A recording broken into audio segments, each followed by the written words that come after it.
Practice self-compassion. That's one of the hardest ones, but it's also so important because life is gonna life. So even when you make all the contingency plans to be consistent with something, Hmm. life is gonna throw a monkey wrench. And depending where your mental state is and how neurospicy you are, can really put you on a tailspin because you feel like a failure. And if you failed at meeting this one thing, now it's all going in the garbage. That is where we have to take a second, take a Hmm. step back, give ourselves a moment in silence without all the voices and all the noise, Yeah. and remember to practice self compassion. Really be more caring towards ourselves, more gentle with ourselves. Hey, we're trying. That's the And key.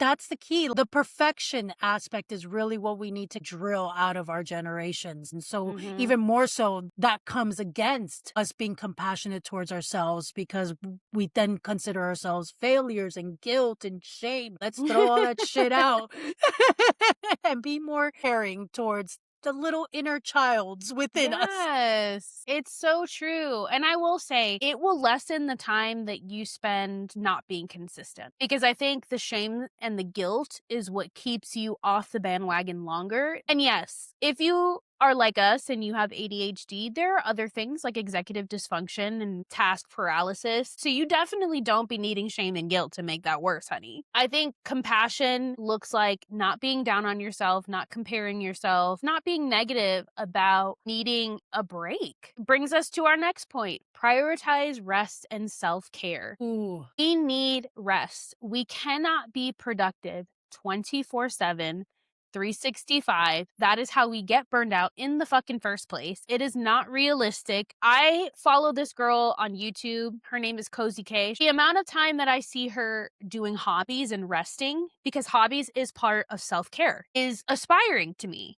Wow, slowing down, being cozy, it feeds your soul, it feeds your Mm. mind, it feeds your heart. These are things that you need to do. Maybe not all the time, but to try to carve out time in your life at some point to do the things that you love to do, whether that's reading, knitting, coloring, whatever it is that sparks joy in Mhm. your life. There's nothing wrong with trying something out and then realizing this doesn't work for me and being okay with letting it go. Figure out what works for you, what hobbies you enjoy, the type of rest that feeds you. Maybe it doesn't look like vegging out or bed rotting. Maybe it looks like going on a walk. It's still active, but it's something that gives you joy, that gives you time in nature, and so it feeds your soul. Just do what works for you.